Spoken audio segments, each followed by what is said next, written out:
नमस्कार साथियों, हिंदी पथ पर आपका स्वागत और अभिनंदन है। साथियों, हम आशा करते हैं आप लोग मन लगा करके खूब अच्छे से पढ़ाई कर रहे होंगे और इन प्रश्नों को देख करके आपको ये पता चल रहा होगा कि किस प्रकार के प्रश्न इस बदलते पैटर्न में, किस प्रकार के प्रश्न और किस प्रकार की पंक्तियाँ और कथन पूछे जा रहे हैं। और यहाँ पर जो विभिन्न प्रकार के प्रश्न, जैसे संस्कृत के कुछ संधि समास वगैरह जो भी कुछ भी है, वो देख करके आपको अंदाज़ा लग सकता है कि किस प्रकार के प्रश्न बनने की संभावना है और किस प्रकार पिछला प्रश्न पूछा गया था। तो उसी सब को देखते हुए अपनी तैयारी को आप लोग आगे बढ़ाइए और अपनी तैयारी को अच्छी से जो है अच्छी दिशा में लेके जाइए, ताकि आप जो है अपनी परीक्षा को अच्छे से और आसानी से निकाल सकें।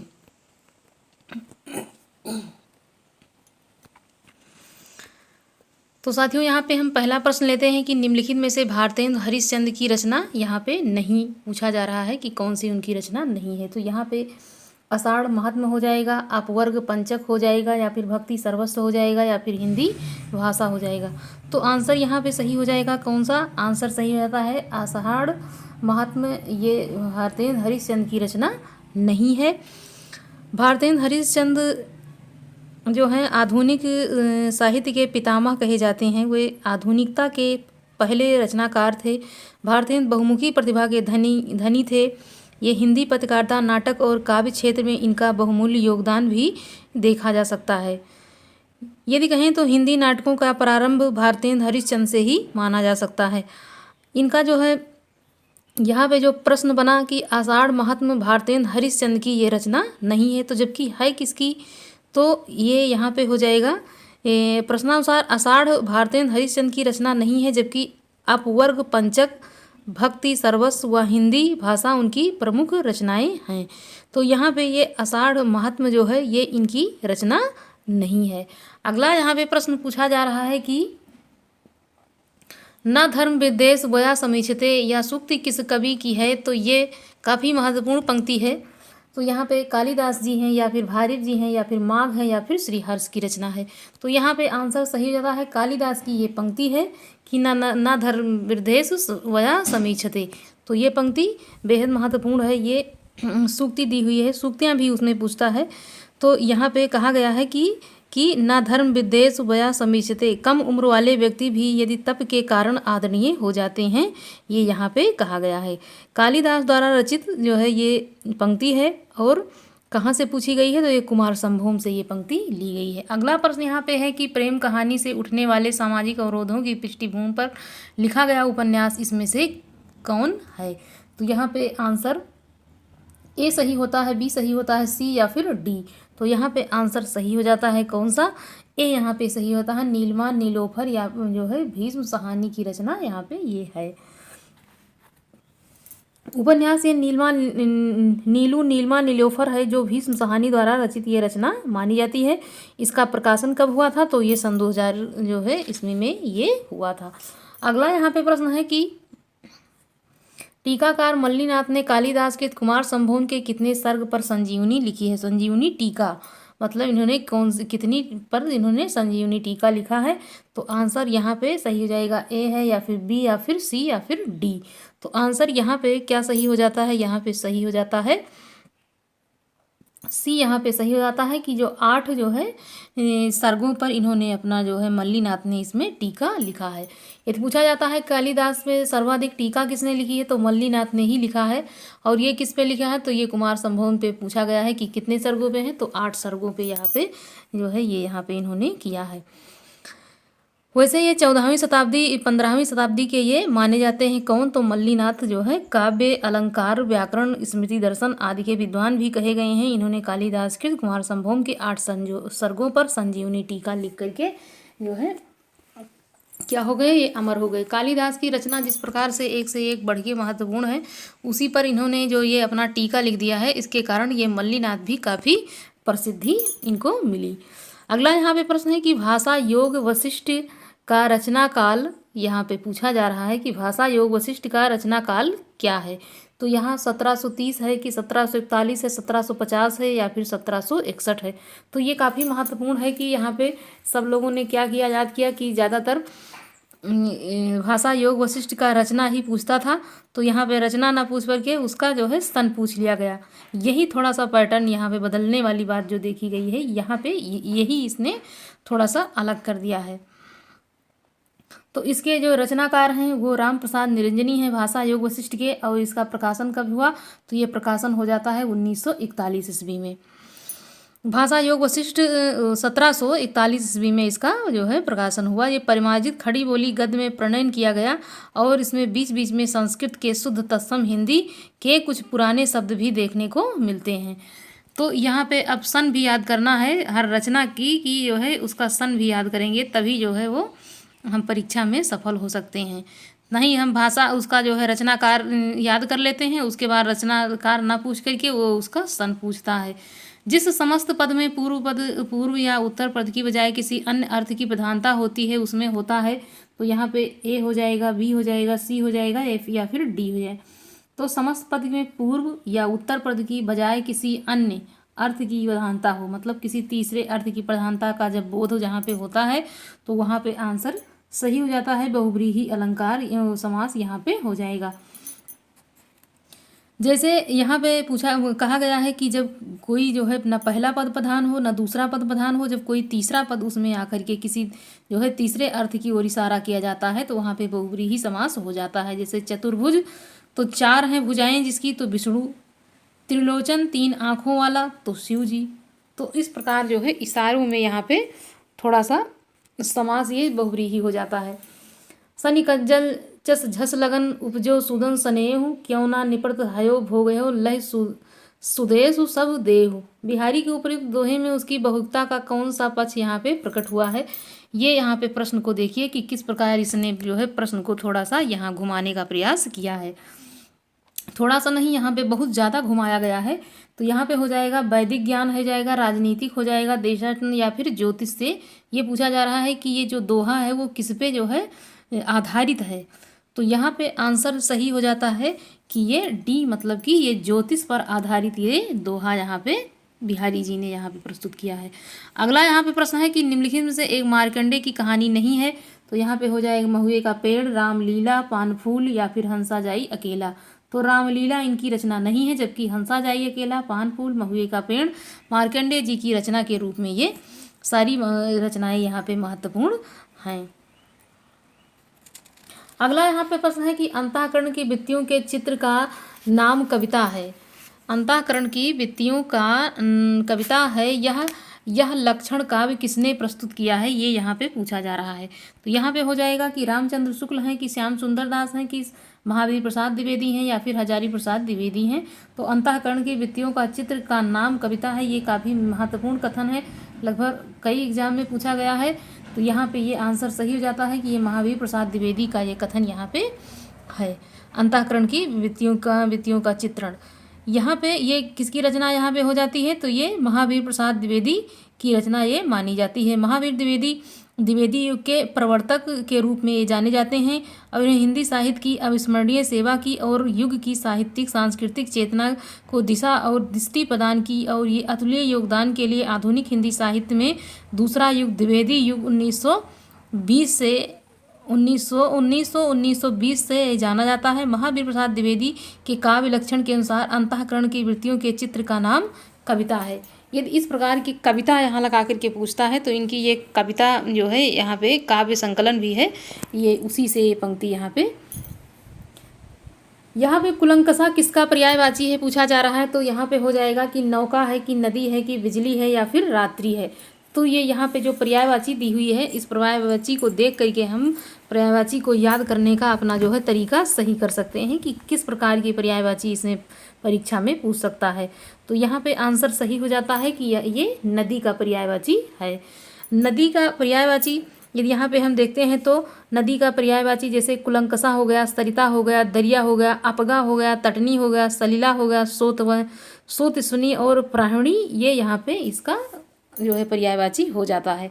तो यहाँ पे नदी पूछा गया है, तो इसी से जुड़े हुए विभिन्न प्रकार की जो भी प्रश्न तैयार जो है करने वाले हैं, उनसे जुड़े हुए सारे प्रश्नों को आप पढ़ करके उसको तैयार करें। जो कठिन लग रहे हैं वहीं से प्रश्न पूछा जाता है।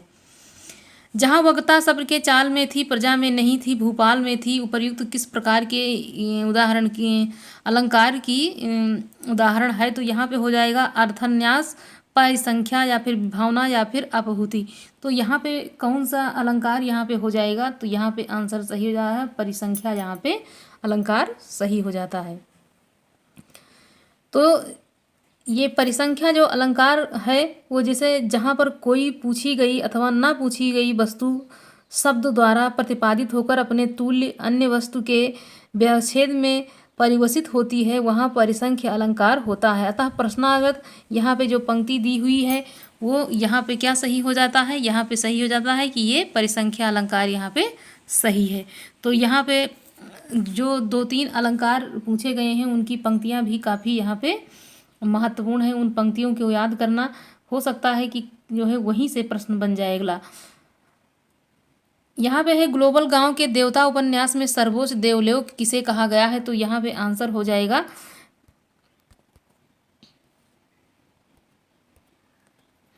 यहाँ पे हो जाएगा लंदन, हो जाएगा ये लंदन या फिर पेरिस या फिर न्यूयॉर्क या फिर दिल्ली। तो यहाँ पे आंसर सही हो जाता है, कौन सा सही हो जाता है? न्यूयॉर्क यहाँ पे सही हो जाएगा सी। अगला है कि लकार और उसके कालवाचक अर्थ का कौन सा युग्म सही नहीं है? लकार और उसके कालवाचक अर्थ का कौन सा युग्म सही नहीं है? तो यहाँ पे हो जाएगा कि लोट लकार, संभाव्य काल, लट लकार, वर्तमान काल, लिट लकार, भविष्यत काल या फिर लंग लकार, भूतकाल। तो जो यहाँ पे ए आंसर है लोट लकार संभाव्य काल, ये यहाँ पे नहीं होता है। यहाँ पे अज्ञार्थ होता है लोट लकार का, जो सही होता है, और सारा इसमें सही है। निम्नलिखित में से तद्भव शब्द नहीं है, तो यहाँ पे हो जाएगा नहीं पूछा जा रहा है। तो यहाँ पे राजा हो जाएगा, खेत हो जाएगा, किसान या फिर दाहिना। तो तद्भव यहाँ पे पूछा जा रहा है, नहीं है। तो यहाँ पे राजा हो जाता है, क्योंकि राजा का जो होता है वो राय हो जाता है। अगला यहाँ पे प्रश्न है कि प्रसंग गर्भत्व इसके गद्य की निजी विशेषता है, इसकी भाषा सरल और व्यंजनापूर्ण है, बीच बीच में हास्य और व्यंग्य भी है, यह कथन किसके प्रति है? तो यहाँ पे ये कथन देखिए, यहाँ पे ए सही हो जाता है, बी सही हो जाता है, सी सही हो जाता है या फिर डी सही हो जाता है। तो आंसर यहाँ पे कौन सा सही हो जाता है? यहाँ पे बी आंसर सही हो जाता है, चंद्रधर शर्मा की ये यहाँ पे कथन यहाँ पे ये है। किसका कथन है? तो यहाँ पे हो जाएगा कि ये चंद्रधर शर्मा का ये कथन यहाँ पे है। प्रसंग गर्भत्व इसके गद्य की निजी विशेषता है, इसकी भाषा सरल और व्यंजनापूर्ण है, बीच बीच में हास्य और व्यंग्य भी है, यह कथन। तो ये पूरा जो है देखा जाता है तो यह कथन आचार्य रामचंद्र शुक्ल ने पंडित रामचंद्र गुलेरी के प्रति कहा है। किसे कहा है? तो ये चंद्रधर शर्मा गुलेरी के प्रति ये कथन कहा है।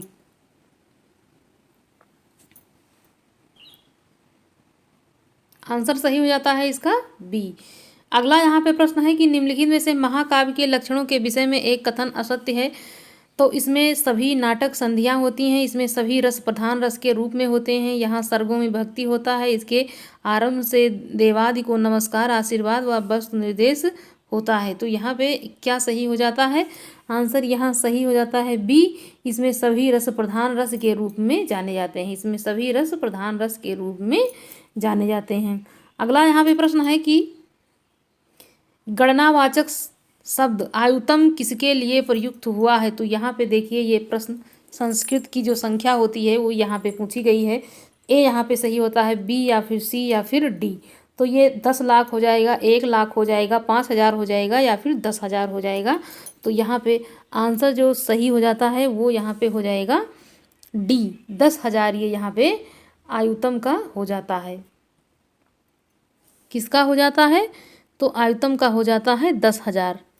अगला यहाँ पे प्रश्न है कि चेहरे अनेक किसकी आत्मकथा है? तो यहाँ पे नेमीचंद है या फिर धर्मवीर भारती हैं, इलाचंद जोशी या फिर उपेंद्र नाथ अस्क। चेहरे अनेक किसकी आत्मकथा है? तो यहाँ पे आंसर सही हो जाता है डी, उपेंद्र नाथ अस्क की यह आत्मकथा है। अगला प्रश्न है नमः शब्द के योग में विभक्ति पूछी जा रही है, कौन सी है? तो यदि चतुर्थी विभक्ति जो उसमें रहता है नमः स्वस्ति स्वाहा स्वाधा अलम वसट्टु, इस प्रकार के यदि हम जो चतुर्थी विभक्ति का सूत्र है यहाँ से याद करते हैं तो सारे प्रश्न जो बनते हैं वो इसी से याद मतलब आपको याद रहेंगे और वहाँ आप अच्छे से कर पाएंगे। तो यहाँ पे हो जाएगा कि ये प्रथमा है कि द्वितीया है कि चतुर्थी है, तृतीया है या फिर चतुर्थी। तो प्रश्न हमने पहले ही बता दिया, तो यहाँ पे चतुर्थी विभक्ति हो जाएगी। अगला प्रश्न है कि इसमें से कौन सा सुमेलित नहीं है। तो प्रभा खेतान, अपने अपने चेहरे, नासिरा शर्मा, मांगने ठीकरे की मंगनी, सूर्यबाला का अग्निपंखी या फिर मृदुला गर्ग एक जमीन अपनी। तो यहाँ पे नहीं पूछा जा रहा है कि इसमें से कौन सा सुमेलित नहीं है। तो यहाँ पे आंसर सही हो जाता है डी कि मृदुला गर्ग की एक जमीन अपनी। ये यहाँ पे आंसर इसका सही हो जाएगा कि ये इनका नहीं है। यहाँ पे है कि यदि देखा जाए तो उन्हें वर्ष 1918 में हिंदी भाषा के लिए साहित्य अकादमी प्रदान किया गया। उनके उपन्यास आवा के लिए उन्हें 2023 में व्यास सम्मान मिला। तो इस प्रकार देखा जाए तो जो चित्रा मुदगल हैं,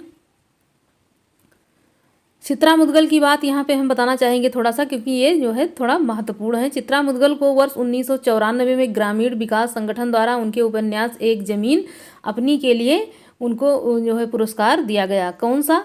तो सन 2003 में व्यास सम्मान। इसी प्रकार से जो है फणीसन नाथ रेणु साहित्य पुरस्कार भी उनको प्रदान किया गया एक जमीन अपनी के लिए। किसे प्रदान किया गया? तो चित्रा मुदगल को प्रदान किया गया। तो चित्रा मुदगल यहाँ पे काफ़ी महत्वपूर्ण है। ये वरिष्ठ कथा लेखिका के रूप में जानी जाती हैं। वर्ष 1918 में हिंदी भाषा के लिए साहित्य अकादमी पुरस्कार इनको प्रदान किया गया। किसको प्रदान किया गया? तो यहाँ पे चित्रा मुदगल। तो यहाँ पे जो उपन्यास दिया है, जो यहाँ पे जो ये रचना है किसकी है? तो ये हो जाएगी चित्रा मुदगल जी की। तो वो और यहाँ पे जितने भी हैं वो सुमेलित हैं। प्रभा खेतान का अपने अपने चेहरे, नासिरा शर्मा का ठीकरे की मंगनी या फिर सूर्यबाला जो हैं अग्निपंख उन्हीं का है। अगला यहाँ पे प्रश्न है कि मर गया दीपनाथ। ये मर गया दीपनाथ जो है किसकी रचना है? तो यहाँ पे आंसर हो जाएगा ए चंद्रकिशोर जायसवाल, रमाकांत श्रीवास्तव, रमणिका गुप्ता या फिर संजीव की रचना। तो यहाँ पे आंसर सही हो जाता है ए, यहाँ पे सही हो जाएगा चंद्रकिशोर जायसवाल। ये की चर्चित कहानी के रूप में यहाँ पे है। मर गया दीपनाथ एक चर्चित कहानी है। तो किसकी यदि पूछी जाती है? चंद्रकिशोर जायसवाल की ये कहानी हो जाएगी। चंद्रकिशोर जायसवाल जो है उनकी अन्य कहानियां हैं नहीं मैं नहीं माखन खायो, हिगवा घाट में पानी रे, जंग, दुखिया दास कबीर आदि इनकी महत्वपूर्ण रचनाएं यहाँ पे जो है हैं। यदि कहीं से भी प्रश्न पूछता है थोड़ा सा कठिन करने का, तो जो लेखक जो बहुत चलन में रहते हैं उनकी कहानी ना पूछ करके थोड़ा जो इस समय चर्चित जो नई नई कहानियों के लेखक हैं वहाँ से प्रश्न बन जाता है। बस वहीं से समझ लीजिए कि थोड़ा सा जो है दिक्कत हो जाती है। तो इस समय जो वर्तमान में जो चल रहे हैं लेखक जो भी, उनकी कहानियों को पढ़ना भी बहुत ज़रूरी। उनके कहानी, उनके उपन्यास जो भी इस समय वर्तमान में लेखक नए नए हैं वहाँ से 2-3 प्रश्न यहाँ पे पूछे गए हैं। अगला यहाँ पे प्रश्न है विखंडनवाद का जनक कौन है? तो विखंडनवाद का रूसो है कि देरिदा है या फिर सायुस्यूर हैं या फिर रिचर्ड हैं। तो यहाँ पे कौन सा यहाँ पे सही हो जाता है? आंसर यहाँ पे सही हो जाता है बी। यहाँ पे देरिदा को यहाँ पे माना जाता है। विखंडनवाद का जनक देरिदा को माना जाता है। अगला है कि पद्मावत का बंगला का अनुवाद किसने किया? तो यहाँ पे क्या आंसर सही हो जाता है? आंसर यहाँ पे सही हो जाता है अयोग आलोच जाल।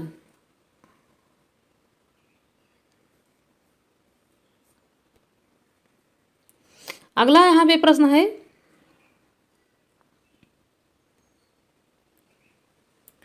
संस्कृत के किस कवि ने अपने लिए पद वाक्य प्रमाणज्ञ विशेषण का प्रयोग किया है? तो यहाँ पे हो जाएगा कि कालिदास जी हैं, भारिव हैं, भवभूति हैं या फिर बाणभट्ट हैं।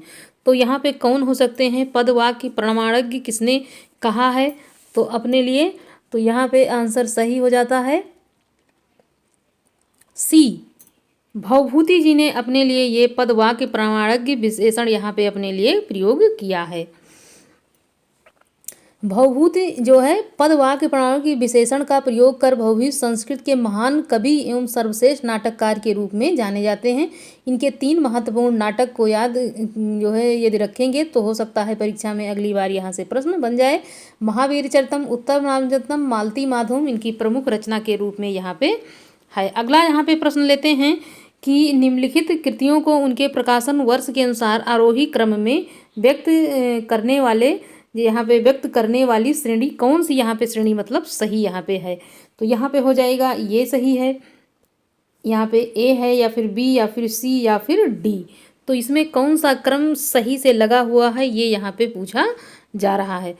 तो यहाँ पे बी आंसर सही हो जाता है। भारत भारती, साकेत, यशोधरा और जय भारत, ये यहाँ पे सही हो जाएगा। यदि रचना देखी जाए तो किसकी रचना है, तो यहाँ पे आंसर सही हो जाता है कि ये किसकी है, तो ये हो जाएगी मैथिली शरण गुप्त की सारी रचनाएं हैं। तो यहाँ पे भारत भारती का प्रकाशन 1912 में, जबकि साकेत का प्रकाशन 1931 में, जबकि यशोधरा जो है 1933 में और जय भारत का 1952 में रचना हुई है। ऐसे ध्रुव सामनी नाटक जो है वो भी 1933 में भी लिखा गया है। इससे रिलेट करके दो रचनाओं को एक साथ आप याद कर सकते हैं। अगला यहाँ पे प्रश्न है कि कालिदास ने अभिज्ञान शाकुंतलम में कितने प्रकार के छंदों का प्रयोग किया है, तो यहाँ पे हो जाएगा ए है, बी है, सी है या फिर डी है। तो कालिदास ने अपने जो अभिज्ञान शाकुंतलम है उसमें कितने छंदों का प्रयोग किया, तो उन्होंने 24 छंदों का वहाँ पे प्रयोग किया है। इनका सबसे प्रिय छंद जो है वो मंदाक्रांता है। अभिज्ञान शाकुंतलम में न केवल संस्कृत साहित्य का अपितु विश्व साहित्य का सर्वोत्कृष्ट नाटक के रूप में ये प्रसिद्ध है। कालिदास की अंतिम रचना इसमें से राजा दुष्यंत और शकुंतला की प्रणय कथा का वर्णन इसमें इन्होंने किया है। और इसमें यह सर्ग पूछा जाता है तो इसमें 7 सर्ग हैं।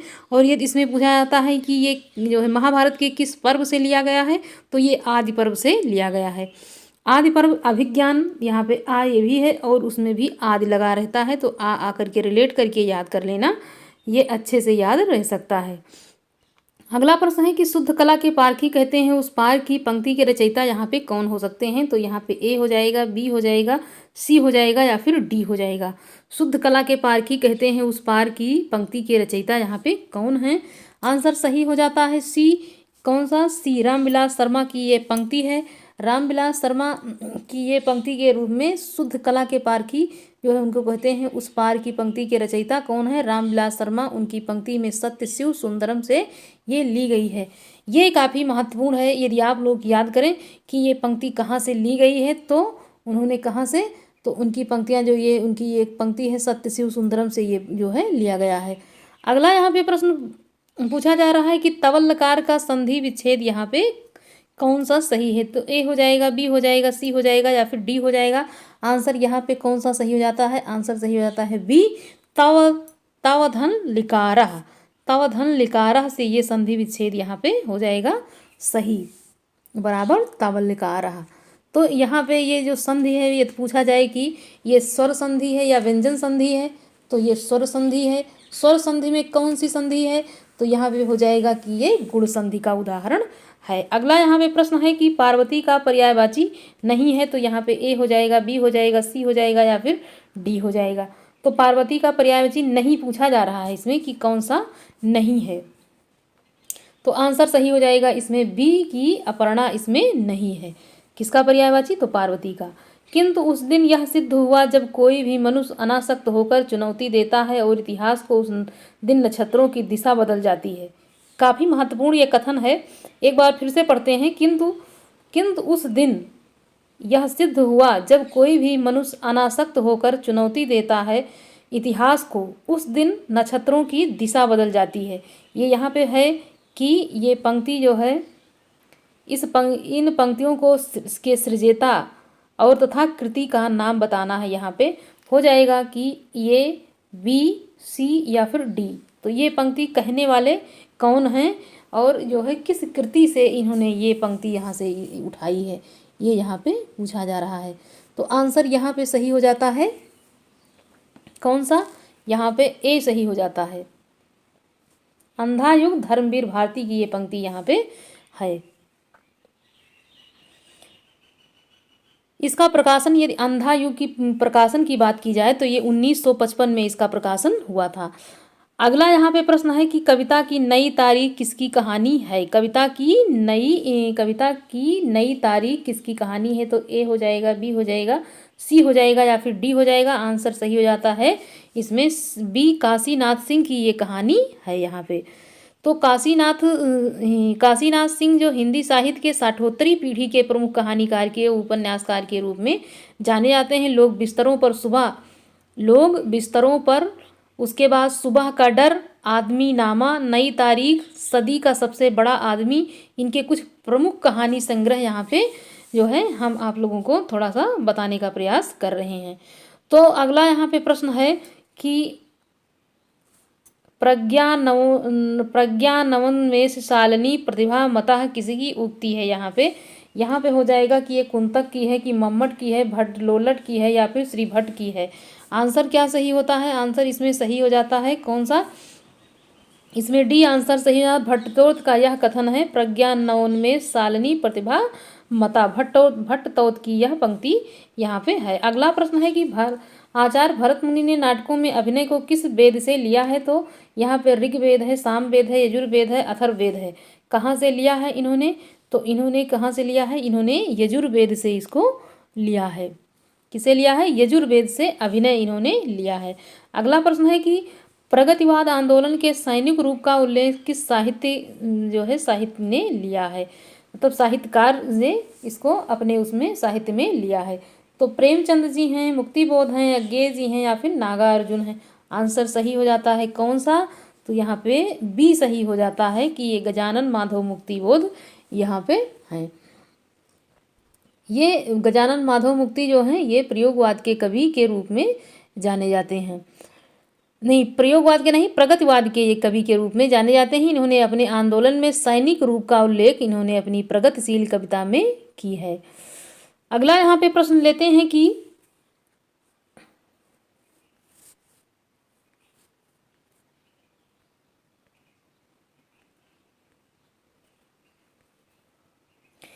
हिमाद्रि तुंग सिंह से प्रबुद्ध शुद्ध भारती, स्वयं प्रभा समुज्ज्वला स्वतंत्रता पुकारती।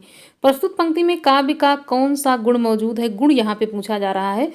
तो यहाँ पे माधुर्य हो जाएगा, ओज हो जाएगा, प्रसाद हो जाएगा, या फिर इसमें डी कोई नहीं।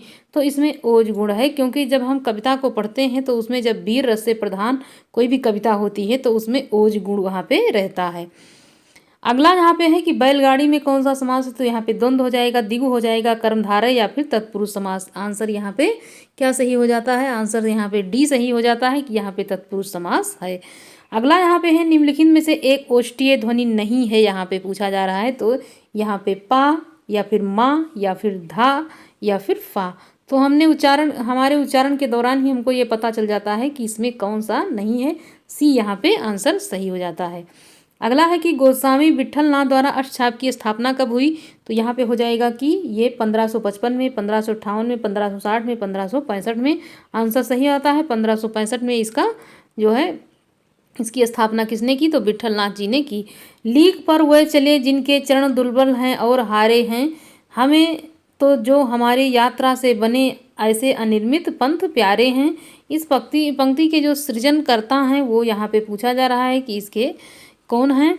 तो यहाँ पे ए हो जाएगा, बी हो जाएगा, सी, या फिर डी। तो यहाँ पे सर्वेश्वर दयाल सक्सेना की ये महत्वपूर्ण पंक्ति के रूप में ये है। किसकी है?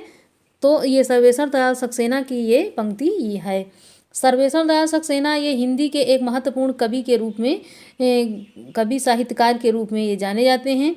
इन्हें देश के पास जो है समृद्ध बाल साहित्य नहीं है, इनका भविष्य उज्जवल नहीं रहता है। तीसरा सप्तक, काठ की घंटियां, बांस का पुल, एक सूनी नाव आदि इनकी प्रमुख कृति के रूप में ये जो है जाने जाते हैं। इसमें यही है कि ये तीसरे सप्तक के ये कवि माने, प्रयोगवाद के कवि ये हैं, लेकिन किसके हैं? तो ये तीसरे सप्तक के कवि के रूप में इनको जाना जाता है। अगला यहाँ पे प्रश्न लेते हैं कि द्रुत विलंबित छंद का लक्षण है इसके प्रत्येक चरण में होते हैं। तो इसके यहाँ पे पंक्तियाँ दी हुई हैं कि 2 तगड़ 1 जगड़ तथा 2 गुरु के क्रम में 11 वर्ण, 1 जगड़ 1 तगड़ 1 जगड़ तथा 1 रगड़ के क्रम में 12 वर्ण, 1 तगड़ 1 भगड़ जो तथा 2 गुरु क्रम में 14 वर्ण, 1 नगड़ 2 भगड़ तथा 1 नगड़ के क्रम में कितने वर्ण? 12 वर्ण यहाँ पे हो जाएगा। तो यहाँ पे कौन सा आंसर सही हो जाएगा? ये यहाँ पे है। तो द्रुत विलंबित का यहाँ पे एक सूत्र है, यदि उसको आप लोग याद कर लेते हैं तो ये आंसर आपका बिल्कुल सही होने वाला है, कोई भी एग्जाम हो। यहाँ पे आंसर डी सही हो जाता है। और उसका सूत्र है दुत विलंबित माह नभो भरो। तो यहाँ पे पूछा जा रहा है तो एक नगड़ हो गया, भरो से हो गया, भरो मतलब दो मात्रा भा पे ऐसे कर दिया गया भरो, तो यहाँ पे 2 बार भगड़ भगड़ हो गया, और 1 बार रगड़। तो इसको जब हम क्रम को गिनते हैं तो यहाँ पे 12 वर्ण पूरा हो जाता है। तो यहाँ पे आंसर सही हो जाएगा, यही डी जो है ये यहाँ पे सही हो जाता है। अगला यहाँ पे प्रश्न लेते हैं, निम्नलिखित में से तद्भव शब्द कौन सा है? तो यहाँ पे हो जाएगा रात्रि है, पंख है, कार्य है कि देव है। तो यहाँ पे तद्भव शब्द पूछा जा रहा है कौन सा यहाँ पे सही है, तो पंख यहाँ पे सही हो जाता है कि ये तद्भव शब्द है। अगला यहाँ पे है उपन्यास रहस्य शीर्षक से किसका निबंध संग्रह है? आंसर हो जाएगा ए है, बी है, सी है या फिर डी है। तो ये निबंध संग्रह जो है रहस्य उपन्यास रहस्य किसकी रचना है? आंसर यहाँ पे सही हो जाता है ए, महावीर प्रसाद द्विवेदी की ये रचना यहाँ पे है। अगला प्रश्न है कि ब्रह्म संप्रदाय के संस्थापक कौन हैं? तो यहाँ पे क्या हो जाता है सही कि ब्रह्म संप्रदाय के संपादक जो हैं वो यहाँ पे ए हो जाएगा, बी हो जाएगा, सी हो जाएगा या फिर डी हो जाएगा। तो यहाँ पे माधवाचार्य ब्रह्म संप्रदाय के यहाँ पे माने जाते हैं। ये यदि निम्बार्काचार्य को देखा जाए तो ये दैत्यवाद के माने जाते हैं, जबकि शंकराचार्य को अद्वैतवाद का जो है प्रवर्तक माना जाता है, जबकि श्री रामानुजाचार्य को विशिष्ट जो है विशिष्ट दैत्यवाद का इनको जो है प्रवर्तक माना जाता है। तो इस प्रकार से आपको यहाँ पे याद करना है कि माधवाचार्य को ब्रह्म संप्रदाय का प्रवर्तक कहा गया है। वीणापाणी में समास यहाँ पे पूछा जा रहा है, तो यहाँ पे वीणापाणी में कर्मधारय है, तत्पुरुष है, बहुव्रीहि है या फिर दिगु है। तो यहाँ पे वीणा है जिनके हाथ में, अर्थात बहुव्रीहि समास यहाँ पे आंसर सही हो जाता है। अगला प्रश्न है कि जो लौट कर आया हुआ के लिए एक प्रयुक्त एक शब्द कौन सा हो जाएगा? तो आगत हो जाता है, यहाँ पे आगत हो जाएगा, विगत हो जाएगा, तथागत हो जाएगा, प्रत्यागत हो जाएगा। तो जो लौट करके आया हो उसके लिए एक आंसर सही हो जाता है कौन सा? डी, यहाँ पे प्रत्यागत सही हो जाता है। अगला यहाँ पे प्रश्न है कि तुलसी गंग दो भय सुकविन के सरदार, यह प्रसिद्धि पंक्ति किसकी है? तो यहाँ पे आंसर हो जाएगा ए है, बी है, सी है या फिर डी है। तो यहाँ पे क्या सही हो जाता है? आंसर यहाँ पे सही हो जाएगा ए। ये भिखारी दास की पंक्ति है कि तुलसी गंग दो भय सुकविन के सरदार, ये पंक्ति भिखारी दास जी ने यहाँ पे लिखी है। अगला यहाँ पे प्रश्न लेते हैं कि dictionary of English and Hindustan के लेखक यहाँ पे पूछा जा रहा है कौन है? जॉर्ज गिब्सन है, विलियम ग्राउज हैं या फिर जॉर्ज गिलक्राइट हैं या फ्रेडरिक पिंकार्ट हैं। तो यहाँ पे क्या आंसर सही हो जाता है? आंसर सही हो जाता है इसमें सी, जॉर्ज गिलक्राइट यहाँ पे आंसर सही हो जाए। अगला यहाँ पे प्रश्न है कि हम तो भगत मुकुट में आया, हम तो भगत मुकुट में आया, गुरु प्रसाद राम गुण पाया, पंक्ति किस ग्रंथ से ली गई है? ग्रंथ पूछा जा रहा है, कभी ना पूछ करके। यहाँ पे पद्मावत से है कि रामचरितमानस से है, कबीर परिचयी से है या फिर बीजक से है। तो यहाँ पे आंसर सही हो जाता है कौन सा? तो सी यहाँ पे सही है, कबीर परिचयी से ये यहाँ पे रचना ली गई है। ये यहाँ पे कबीरदास की ये पंक्ति है। कबीरदास इस प्रकार की पंक्ति जो है लिखते हैं, ऐसे ही पंक्तियाँ जो है अगले पेपर में भी, जैसे कबीर कुत्ता राम का मोतिया मेरो नाव, गले राम की जेवड़ी जित के चौथित जाऊँ, इस प्रकार की पंक्तियाँ मतलब कबीरदास की जो है पूछी जा सकती हैं। तो कबीरदास की जितनी भी पंक्तियाँ हैं उनको याद करने का प्रयास करते रहना है। एक दिन पेड़ बोलेंगे काव्य कृति के रचनाकार कौन है? यहाँ पे ए हो जाएगा, बी हो जाएगा, सी या फिर डी। तो एक दिन पेड़ बोलेंगे, यहाँ पे किसका आंसर सही हो जाता है? कौन सा सही हो जाता है? सी यहाँ पे सही है, राजेश जोशी का ये है कि एक दिन पेड़ बोलेंगे। एक दिन पेड़ बोलेंगे काव्य कृति के रचनाकार यदि पूछा जाए तो राजेश जोशी हैं। मिट्टी का चेहरा, नेपथ्य में हंसी, एक दो पंक्ति के बीच, इसके प्रमुख काव्य संग्रह हैं। मतलब जो ये राजेश जोशी जी हैं उनकी नेपथ्य में हंसी और 2 पंक्तियों के बीच, ये इनकी काफ़ी महत्वपूर्ण कृति है।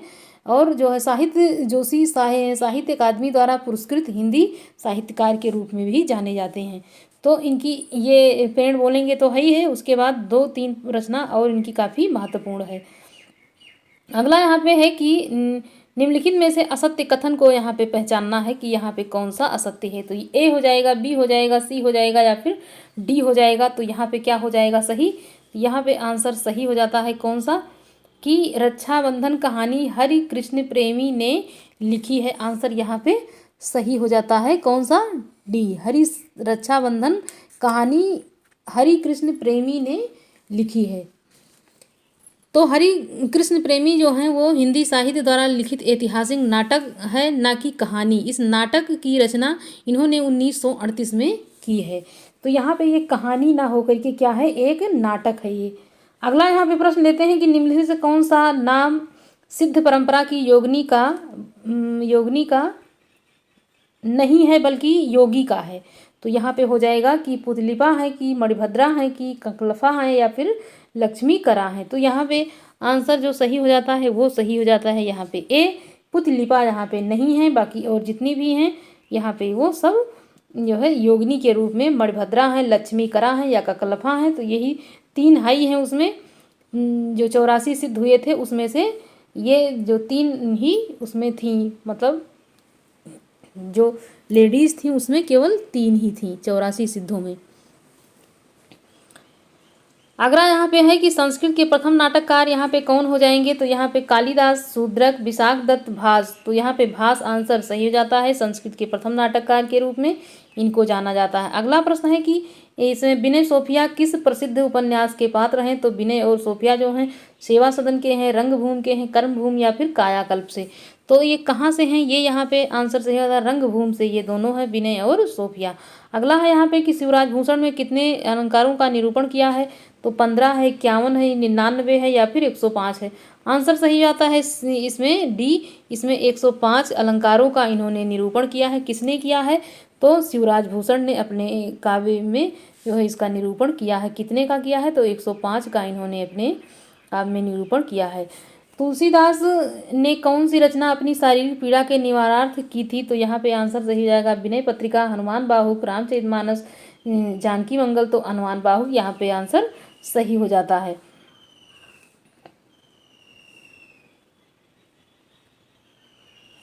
अगला यहाँ पे है कि पित्त शब्द के सप्तमी विभक्ति के तीनों वचनों के रूप यहाँ पे पूछे जा रहे हैं। तो यहाँ पे ए हो जाएगा, बी हो जाएगा, सी हो जाएगा या फिर डी हो जाएगा। तो यहाँ पे क्या सही हो जाता है, यहाँ पे आंसर सही हो जाता है बी। यहाँ पे सही हो जाएगा पितर पित्रो पितृसु। तो यहाँ पे आंसर यही सही हो जाता है। तो आप इसको देख करके रूप का और धातु रूप का पता लगा सकते हैं कि किस प्रकार के शब्द रूप धातु रूप हमको तैयार करते हुए चलना है। यहाँ पे युष्मद् शब्द के चतुर्थी विभक्ति एक वचन के रूप पूछा जा रहा है। तो ए सही हो जाएगा, बी सही हो जाएगा, सी या फिर डी। तो इसमें जो आंसर सही हो जाता है कौन सा सही हो जाएगा, बी यहाँ पे सही हो जाएगा। तुभ्यम ये तथा ते यहाँ पे सही हो जाता है। अगला यहाँ पे प्रश्न है कि निबंध वह ग्रंथ रचना है जिसके लेखक की किसी भी विषय को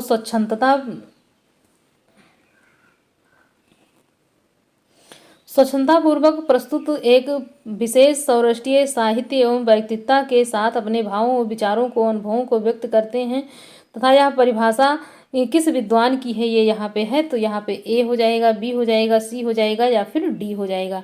तो यहाँ पे आंसर कौन सा सही हो जाता है, यहाँ पे आंसर सही हो जाता है बी। ये किसका है, तो ये भागीरथ मिश्र का ये यहाँ पे कथन माना जाता है। किसका, भागीरथ मिश्र का ये कथन है यहाँ पे। अगला यहाँ पे प्रश्न है कि गुरु नानक देव की माता का नाम क्या है। गुरु नानक देव जी की माता का नाम पूछा जा रहा है। तो लक्ष्मी है, विशिष्टा है, रूपना है या फिर त्रिष्टा है। तो यहाँ पे आंसर जो सही हो जाता है वो सही हो जाता है डी, त्रिष्टा उनकी माता जी का नाम था। किसके, तो गुरु नानक जी के। निम्नलिखित में स्त्रीलिंग शब्द कौन सा है, यहाँ पे हो जाएगा जवाब है, गुलाब है, हिसाब है या फिर शराब है। तो यहाँ पे आंसर जो सही हो जाता है वो कौन सा सही हो जाएगा, डी यहाँ पे शराब सही हो जाता है। अगला यहाँ पे है कि शोभा सरसाने न बखाने जात केहू भांति आने हैं पहाड़ मानो काजर के ढोए गए। तो यह पंक्ति किसकी है, तो यहाँ पे हो जाएगा कि देव की है, कि सेनापति की है, मतीराम की है या फिर चिंतामणि की है। तो यहाँ पे ये क्या सही हो जाता है, कौन सा, तो यहाँ पे आंसर सही हो जाएगा बी। जो है ये रीतकाल के काफ़ी प्रकृति से जुड़े हुए ये कवि माने जाते हैं सेनापति जी। यहाँ पे इन्हीं का आंसर सही हो जाता है। अगला है कि निर्भय भीम व्यायोग के लेखक कौन है। तो यहाँ पे हो जाएगा धनपाल हैं, राजशेखर हैं, धर्म प्रभु सूरी हैं या फिर रामचंद्र सूरी हैं। तो यहाँ पे आंसर क्या सही हो जाता है, आंसर यहाँ पे सही हो जाएगा क्या, डी यहाँ पे सही हो जाता है, रामचंद्र सूरी। रामचंद्र सूरी की ये रचना यहाँ पर मानी जाती है। तो साथियों, यहाँ पे हम पिछले वर्ष का जो पेपर आया था सन 2021 का, वो प्रैक्टिस मॉडल पेपर जो है अनुसार यहाँ पे हम सॉल्व करवा रहे थे।